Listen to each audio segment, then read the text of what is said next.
Hi hello ಎಲ್ರಿಗೂ ನಮಸ್ಕಾರ. Welcome back to my YouTube channel. ಎಲ್ಲರೂ ಆರಾಮಾಗಿ ಸೇಫ್ ಆಗಿದ್ದೀರಿ ಅಂತ ಭಾವಿಸ್ತೀನಿ. ನಾನು ಕೂಡ ಆರಾಮಾಗಿ ಸೇಫ್ ಆಗಿದ್ದೀನಿ. ಇನ್ನು ಯಾರೆಲ್ಲ ಚಾನಲ್ನ ಸಬ್ಸ್ಕ್ರೈಬ್ ಮಾಡ್ಕೊಂಡಿಲ್ಲ ದಯವಿಟ್ಟು ಚಾನಲ್ನ ಸಬ್ಸ್ಕ್ರೈಬ್ ಮಾಡಿಕೊಂಡು ವಿಡಿಯೋನ ಸಪೋರ್ಟ್ ಮಾಡಿ. 2 ದಿವಸದ ಬ್ಲಾಗ್ ಆಗಿರುತ್ತೆ ಇದು. ಇವತ್ತಿಂದ ಡೈಲಿ ಒಂದು ದಿವಸ ಬಿಟ್ಟು ಒಂದು ದಿವಸ ಪದೇ ಪದೇ ಇದನ್ನೇ ಹೇಳ್ತಾ ಇದ್ದೀನಿ. ಇವತ್ತು ಹೇಳಲ್ಲ, ನೋಡೋಣ ಹೇಗೆ ಅಪ್ಲೋಡ್ ಮಾಡ್ತೀನಿ ವಿಡಿಯೋನ ಅಂದ್ಬಿಟ್ಟು ಈ ಇಂಟ್ರೋ ತೊಗೊಂಡಿರಲಿಲ್ಲ. ಸೊ ನಿನ್ನೆ ಮನೆಯೆಲ್ಲ ಏನೇನಾಯಿತು ಅದನ್ನೆಲ್ಲ ನೋಡ್ಕೊಬನ್ನಿ. ಇವತ್ತು ಸಂಜೆ ಏನು ಮಾಡ್ತಾಯಿದ್ದೀನಿ ಅಂದರೆ ಉಪ್ಪಿಟ್ಟು ಮಾಡ್ತಾಯಿದ್ದೀನಿ. ನನ್ನ ಫೇವ್ರೇಟ್. ನಾನು ಯಾವ್ದು ರೀತಿ ಮಾಡ್ತೀನಿ ಅನ್ನೋದನ್ನು ತೋರಿಸ್ಕೊಡ್ತೀನಿ. ಫಸ್ಟು ಅದನ್ನೆಲ್ಲ ನೋಡ್ಕೊಂಡು ಬನ್ನಿ, ಆಮೇಲೆ ಲಾಸ್ಟಲ್ಲಿ ಇದನ್ನು ನೋಡಿ. ಫಸ್ಟು ಒಂದು ಪಾತ್ರೆನ ಇಟ್ಕೊಂಡು ಅದಕ್ಕೆ ಸ್ವಲ್ಪ ಎಣ್ಣೆನ ಹಾಕ್ಕೋತಾ ಇದ್ದೀನಿ. ಇದಕ್ಕೆ ಸಾಸಿವೆ, ಜೀರಿಗೆ, ಈರುಳ್ಳಿ, ಕರಿಬೇವು ಇದಿಷ್ಟನ್ನು ಹಾಕಿ ಫಸ್ಟು ಫಸ್ಟ್ ಈರುಳ್ಳಿ ಹಾಕ್ತಾಯಿಲ್ಲ ಇದಕ್ಕೆ. ಫಸ್ಟ್ ಅದೇನೇ ಬಂದುಬಿಡುತ್ತೆ, ಯಾಕಂದರೆ ಕಾಮನಾಗಿ ಎಲ್ಲ ಇದಕ್ಕೂ ಇದನ್ನೇ ಹಾಕೋದಲ್ವ ಈರುಳ್ಳಿ ಎಲ್ಲ. ಬೆಳ್ಳುಳ್ಳಿ, ಹಸಿಮೆಣ್ಸಿನ್ಕಾಯಿ ಒಂದು ಸ್ವಲ್ಪ ಜಾಸ್ತಿ ಹಾಕ್ಕೊಂಡಿದ್ದೀನಿ. ಇದಕ್ಕೆ ಮೇಯ್ನಾಗಿ ಹಸಿಮೆಣ್ಸಿನ್ಕಾಯಿ ಹಾಕ್ಕೊಬೇಕು ಮತ್ತು ಕರಿಬೇವು, ಇಂಗು ಇದಿಷ್ಟು ಹಾಕ್ಕೊಂಡು ಫಸ್ಟು ಫ್ರೈನ ಮಾಡ್ಕೊತಾ ಇದ್ದೀನಿ. ಈರುಳ್ಳಿನ ಇದಕ್ಕೆ ಯೂಸ್ ಮಾಡಬಾರ್ದು. ಒಂದು ಸ್ವಲ್ಪ ಅರಿಶಿನ ಪುಡಿ ಹಾಕ್ಕೋತಾ ಇದ್ದೀನಿ. ಇದಿಷ್ಟನ್ನು ಚೆನ್ನಾಗಿ ಫ್ರೈ ಮಾಡ್ಕೊತಾ ಇದ್ದೀನಿ ಫಸ್ಟು. ಇದಕ್ಕೆ ಸಾಂಬಾರು ಪುಡಿ ಹಾಕೋಂಗಿಲ್ಲ, ಸೊ ಅದರಿಂದ ಖಾರ ಬೇಕಲ್ವ. ಆಮೇಲೆ ಇದನ್ನು ಹಾಕೋಂಗಿಲ್ಲ, ಚಿಲ್ಲಿ ಪೌಡರ್ನೂ ಹಾಕೋಂಗಿಲ್ಲ. ಖಾರ ಬೇಕಾಗಿರೋದ್ರಿಂದ ಸ್ವಲ್ಪ ಹಸಿಮೆಣ್ಸಿನ್ಕಾಯಿ ಸ್ವಲ್ಪ ಜಾಸ್ತಿ ಹಾಕ್ಕೋಬೇಕಾಗಿರುತ್ತೆ. ಇಲ್ಲಿ ಇನ್ನೊಂದು ಕುಕ್ಕರಲ್ಲಿ ನಾನು ಬೇಳೆ ಮತ್ತು 2 ಟೊಮ್ಯಾಟೋನ ಹಾಕಿ ಚೆನ್ನಾಗಿ ಬೇಯಿಸ್ಕೊಂಡು ನೀರು ಎಷ್ಟು ಬೇಕು ಕನ್ಸಿಸ್ಟೆನ್ಸಿ ನೋಡ್ಕೊಂಡು ನಾನು ಅದಕ್ಕೇ ಹಾಕಿ ಚೆನ್ನಾಗಿ ಕೂಗಿಸ್ಕೊಂಡಿದ್ದೀನಿ. ಅದನ್ನು ಇದಕ್ಕೆ ಆ್ಯಡ್ ಮಾಡ್ತಾಯಿದ್ದೀನಿ ಅಷ್ಟೇ. ಇದು ಒಂದು 80% ಆಗೋಯಿತು, ಸಾಂಬಾರು ರೆಡಿ ಆಗೋಯಿತು ಅಂತಲೇ ಹೇಳ್ಬೋದು.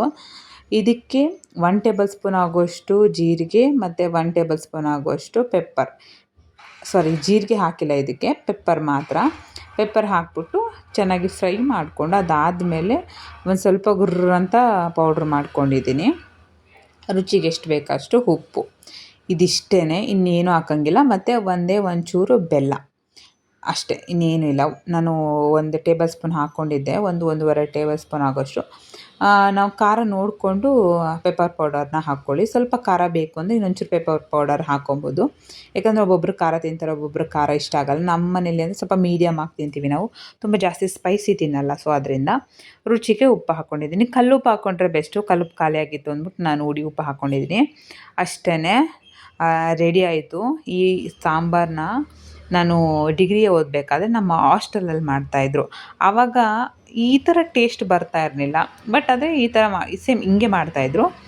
ಆದರೆ ಟೇಸ್ಟ್ ಮಾತ್ರ ಸ್ವಲ್ಪ ಕಡಿಮೆ ಇರ್ತಾಯಿತ್ತು. ಓಕೆ ಆ ಥರ ಇರ್ತಾಯಿತ್ತು. ಸೊ ನನಗೆ ಈ ಸಾಂಬಾರು ಮಾಡಿದಾಗೆಲ್ಲ ನನಗೆ ನನ್ನ ಹಾಸ್ಟೆಲ್ಲೇ ನೆನಪಾಗುತ್ತೆ. ಎಷ್ಟು ಜನ ಹಾಸ್ಟೆಲಲ್ಲಿ ಓದಿದ್ದೀರಾ ಕಾಮೆಂಟ್ ಮಾಡಿ, ಹಾಸ್ಟೆಲಲ್ಲಿ ಇದ್ದೀರಾ ಕಾಮೆಂಟ್ ಮಾಡಿ. ನಿಜವಾಗ್ಲೂ ಹಾಸ್ಟೆಲ್ ಲೈಫು ಸಖತ್ತಾಗಿರುತ್ತೆ.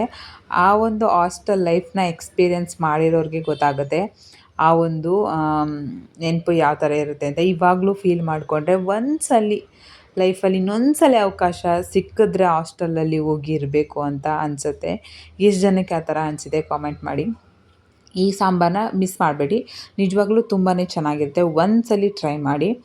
ತುಂಬ ಬೇಳೆ ಸಾಂಬಾರು ಅದು ಇದು ರಸಂ ಬೇರೆ ಮಾಡ್ತಾನೆ ಇರ್ತೀವಿ, ಬಟ್ ಈ ಥರ ಒಂದ್ಸಲಿ ಮಾಡಿ ನೋಡಿ. ಮಾಡಿಲ್ಲ ಅಂತಂದರೆ ನಿಜವಾಗ್ಲೂ ಸಖತ್ತಾಗಿ ಇಷ್ಟ ಆಗಿರುತ್ತೆ.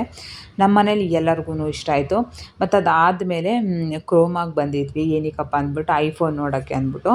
ಆ್ಯಕ್ಚುಲಿ ನಾನು ಐಫೋನ್ ತೊಗೊಳ್ಳೋ ಒಂದು ಪ್ಲ್ಯಾನಲ್ಲಿದೆ, ಬಟ್ ಇವಾಗ ತೊಗೊಳ್ಳಲ್ಲ. ಇನ್ನೊಂದು 3-4 ಮಂತ್ ಆದಮೇಲೆ ನನ್ನ ಬರ್ಡೇ ಟೈಮಲ್ಲಿ ತೊಗೊಳ್ಳೋಣ ಅಂತ ಪ್ಲ್ಯಾನ್ ಮಾಡ್ಕೊಂಡಿದ್ವಿ. ಇದು ಬಂದು ನನ್ನ ಕಸಿನ್ ಒಬ್ಬ, ಅವನು ಕೂಡ ಫೋನ್ ನೋಡ್ತಾ ಇದ್ದಾನೆ, ಐಫೋನೇ. ಸೊ ಅದರಿಂದ ಸರಿ ಕ್ರೋಮಲ್ಲಿ ಒಂದ್ಸಲ ನೋಡ್ಕೊಂಬರೋಣ, ಒಂದ್ಸಲ ಐಟ್ರಿಯಲ್ಲಿ ನೋಡ್ಕೊಂಬರೋಣ, ಎರಡರಲ್ಲಿ ಯಾವುದು ಸ್ವಲ್ಪ ಕಡಿಮೆ ಇರುತ್ತೆ ಅಲ್ಲಿ ತೊಗೊಳ್ಳೋಣ ಅಂತ ಅಂದ್ಬಿಟ್ಟು ಪ್ಲ್ಯಾನ್ ಮಾಡ್ಕೊಂಡಿದ್ದೀನಿ. ಸೊ ಅದಕ್ಕೆ ನಾನು ಕೂಡ ನೋಡೋಕ್ಕೆ ಬಂದಿದ್ದೆ. ಅದಾದಮೇಲೆ ಇಲ್ಲಿ ಇನ್ನೊಂದು ರೆಸಿಪಿನ ನಾನು ಶೂಟ್ ಮಾಡ್ಕೊಂಡಿದ್ದೆ. ಅದನ್ನು ಅಪ್ಲೋಡ್ ಮಾಡಿದ್ದೀನೋ ಇಲ್ವೋ ನನಗೆ ಗೊತ್ತಿಲ್ಲ. ಸೊ ಅದಕ್ಕೆ ಇನ್ನೊಂದು ಅಪ್ಲೋಡ್ ಮಾಡ್ತಾಯಿದ್ದೀನಿ. ಸಖತ್ತಾಗಿತ್ತು. ಮತ್ತೆ ಒಂದ್ಸಲ ನಾನು ಟ್ರೈ ಮಾಡಿದ್ದೆ ಅದಕ್ಕೋಸ್ಕರ. ಇಲ್ಲಿ ಫಸ್ಟು ಒಂದು ಪಾತ್ರೆಗೆ ಸ್ವಲ್ಪ ಎಣ್ಣೆ ಅಥವಾ ತುಪ್ಪ ಏನಾದರೂ ಹಾಕ್ಕೊಂಡು ಒಂದು ಸ್ವಲ್ಪ ಈರುಳ್ಳಿ, ಪನ್ನೀರನ್ನ ಸ್ವಲ್ಪ ಸ್ಮ್ಯಾಶ್ ಮಾಡಿ ಹಾಕ್ಕೊಂಡಿದ್ದೀನಿ. ಒಂದು ಸ್ವಲ್ಪ ಅರಿಶಿನ ಪುಡಿ, ಚಿಲ್ಲಿ ಪೌಡರ್, ಗರಂ ಮಸಾಲ, ಧನಿಯಾ ಪೌಡರ್, ಸ್ವಲ್ಪ ಚಾಟ್ ಮಸಾಲ ಇದಿಷ್ಟನ್ನು ಹಾಕ್ಕೊಂಡು ಚೆನ್ನಾಗಿ ಫ್ರೈ ಮಾಡ್ಕೊಬೇಕು. ಇದೊಂಥರ ಬುರ್ಜಿ ಥರ ಮಾಡ್ಕೊಬೇಕು ಫಸ್ಟು. ಸ್ವಲ್ಪ ರುಚಿಗೆ ಎಷ್ಟು ಬೇಕಷ್ಟು ಉಪ್ಪು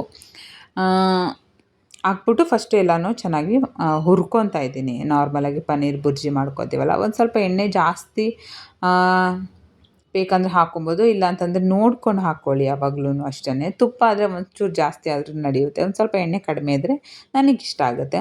ಅದಾದಮೇಲೆ ರೊಟ್ಟಿ ಹಿಟ್ಟಲ್ಲಿ ಫಸ್ಟು ರೊಟ್ಟಿನ ಬೇಯಿಸ್ಕೊತಾ ಇದ್ದೀನಿ, ರಾಗಿ ರೊಟ್ಟಿನ.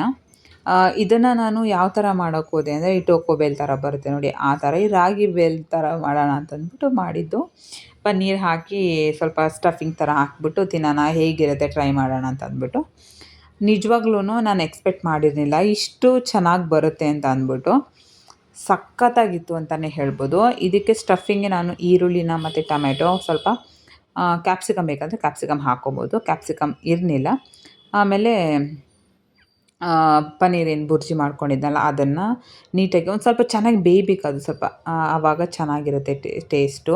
ಪನ್ನೀರು ಚೆನ್ನಾಗಿ ಬೆಂದರೆ ಚೆನ್ನಾಗಿರುತ್ತೆ. ಈ ಥರದಕ್ಕೆ ಸ್ವಲ್ಪ ಕ್ರಂಚಿ ಆಗಿದ್ದರೆ ಮತ್ತು ಅದ್ರ ಮೇಲ್ಗಡೆ ಮತ್ತು ಇನ್ನೊಂದು ಸ್ವಲ್ಪ ಟೊಮೆಟೊ, ಈರುಳ್ಳಿ ಮತ್ತು ಕುಕ್ಕುಂಬರ್ ಇತ್ತು, ಕುಕ್ಕುಂಬರು, ಒಂದು ಸ್ವಲ್ಪ ನಿಂಬೆಹಣ್ಣು, ಒಂದು ಸ್ವಲ್ಪ ಟೊಮೆಟೊ ಕೆಚಪ್ಪು, ಬೇಕಂದರೆ ಸ್ವಲ್ಪ ಉಪ್ಪು ಖಾರನೂ ಹಾಕ್ಕೊಬೋದು ನಿಮ್ಗೆ ಬೇಕಂತಂದರೆ, ಇಲ್ಲ ಅಂತಂದರೆ ಇಲ್ಲ. ಮತ್ತು ಇದಕ್ಕೆ ಇನ್ನೊಂದು ಥರ ಎಲೆಗಳು ಬರುತ್ತೆ ನೋಡಿ, ಅದೇನು ಸ್ಪಿನಾಚ್ ಥರ ಲೀವ್ಸ್ಗಳು ಬರುತ್ತಲ್ಲ, ಅದನ್ನೆಲ್ಲ ಹಾಕ್ಕೊಬೋದು ಬೇಕಂತಂದರೆ, ಇಲ್ಲಾಂದರೆ ಇಲ್ಲ. ನಿಜವಾಗ್ಲೂ ಯಮ್ಮಿ ಅಂದರೆ ಯಮ್ಮಿ. ಒಂದು ತಿಂದ ತಕ್ಷಣಗೆ ಹೊಟ್ಟೆ ಫುಲ್ ಆಗೋಯಿತು. ಮತ್ತು ಹೆಲ್ದಿ, ನೆಕ್ಸ್ಟ್ ಲೆವೆಲ್ ಹೆಲ್ದಿ ಅಂತಲೇ ಹೇಳ್ಬೋದು. ಡಯಟ್ ಮಾಡೋರು ಆರಾಮ್ಸೆ ತಿನ್ಬೋದು. ಏನಾದರೂ ಸ್ನ್ಯಾಕ್ಸ್ ಬೇಕು ಅಂದರೆ ಆರಾಮ್ಸೆ ಇದನ್ನು ಮಾಡ್ಕೊಂಡು ತಿನ್ಬೋದು. ಈವ್ನಿಂಗ್ ಟೈಮಲ್ಲಿ ಒಂದೇ ಒಂದು ತಿಂದರೆ ಸಾಕು, ಹೊಟ್ಟೆ ಫುಲ್ ಆಗಿಬಿಡುತ್ತೆ. ಯಾಕಂದರೆ ಪನ್ನೀರೆಲ್ಲ ಇರುತ್ತೆ ಮತ್ತು ರಾಗಿ ರೊಟ್ಟಿ ಇರೋದ್ರಿಂದ. ಇದನ್ನ ಚಪಾತಿಲೂ ಮಾಡ್ಕೊಬೋದು, ಅಕ್ಕಿ ರೊಟ್ಟಿಲಿ ಮಾಡ್ಕೊಬೋದು, ಈ ಥರ ರಾಗಿ ರೊಟ್ಟಿಲಿ ಮಾಡ್ಕೊಬೋದು. ಬೇರೆ ಬೇರೆ ಥರ ನೀವು ಕೆಳಗಡೆ ಬೇಸ್ಗೆ ಯಾವ್ದು ಬೇಕಾದರೂ ರೊಟ್ಟಿ ಥರ ಮಾಡ್ಕೊಬೋದು. ಬಟ್ ರಾಗಿ ರೊಟ್ಟಿ ಜೊತೆ ಮಾತ್ರ ನೆಕ್ಸ್ಟ್ ಲೆವೆಲ್ ಅಲ್ಟಿಯಾಗಿತ್ತು ಅಂತಲೇ ಹೇಳ್ಬೋದು. ನಾನು ಕೂಡ ಫಸ್ಟ್ ಟೈಮೇ ಇದನ್ನು ಟ್ರೈ ಮಾಡಿದ್ದು. ನೋಡೋಣ, ಈ ಥರ ಒಂದು ಟ್ರೈ ಮಾಡಿ ನೋಡೋಣ ಹೇಗಿರುತ್ತೆ ಅಂತ ಅಂದ್ಬಿಟ್ಟು. ನೆಕ್ಸ್ಟ್ ಲೆವೆಲ್ ಆಗಿತ್ತು ಅಂತಲೇ ಹೇಳ್ಬೋದು. ಒಂದು ಸತಿ ನೀವು ರೆಸಿಪಿನ ಟ್ರೈ ಮಾಡಿ, ಈಸಿಯಾಗಿ ಮಾಡ್ಕೊಳ್ಳೋ ಅಂಥ ರೆಸಿಪಿನೇ ನಾನು ತೋರಿಸುವಂಥದ್ದು. ಯಾಕಂದರೆ ನನಗೂ ಜಾಸ್ತಿ ಕಷ್ಟವಾಗಿ ಮಾಡೋ ಥರ ರೆಸಿಪಿನ ನಾನು ಟ್ರೈ ಮಾಡೋಕ್ಕೆ ಹೋಗಲ್ಲ. ಕೆಲವೊಂದು ಮಾಡ್ತೀನಿ, ಕೆಲವೊಂದು ಮಾಡೋಕ್ಕೆ ಹೋಗಲ್ಲ. ಬಟ್ ಆಲ್ಮೋಸ್ಟ್ ನಾನು ಈಸಿಯಾಗಿರೋ ರೆಸಿಪಿನೇ ನಾನು ಜಾಸ್ತಿ ಟ್ರೈ ಮಾಡೋದು, ಯಾಕಂದರೆ ನನಗೂ ಈಸಿ ಆಗಲಿ ಅಂತ ಅಂದ್ಬಿಟ್ಟು. ಅದಕ್ಕೋಸ್ಕರ ನಾನು ನಿಮಗೆ ಹೇಳ್ತಾ ಇದ್ದೀನಿ, ಒಂದು ಸಲ ಟ್ರೈ ಮಾಡಿ. ಮತ್ತು ವೀಡಿಯೋಸೆಲ್ಲ ಯಾವ ಥರ ಬರ್ತಾಯಿದೆ ಅಂತ ನನಗೆ ಕಾಮೆಂಟ್ ಮಾಡಿ ಹೇಳಿ. ನನಗೆ ಯಾಕೋ ವೀಡಿಯೋನೇ ಮಾಡೋಕ್ಕಾಗ್ತಾಯಿಲ್ಲ. ನಾನು ನೆಕ್ಸ್ಟ್ ಅಪ್ಕಮಿಂಗು ವೀಡಿಯೋದಲ್ಲಿ ನಾನು ಶೇರ್ ಮಾಡ್ಕೊತೀನಿ ಏನು ಎತ್ತ ಅಂತಂದ್ಬಿಟ್ಟು. ಬಟ್ ಸದ್ಯಕ್ಕೆ ಇರೋದನ್ನೇ ನಾನು ಇದು ವೀಡಿಯೋನ ಎಡಿಟ್ ಮಾಡಿ ಹಾಕಿದ್ದೀನಿ. ನೆಕ್ಸ್ಟ್ ವೀಡಿಯೋದಲ್ಲಿ ಸಿಗ್ತೀನಿ.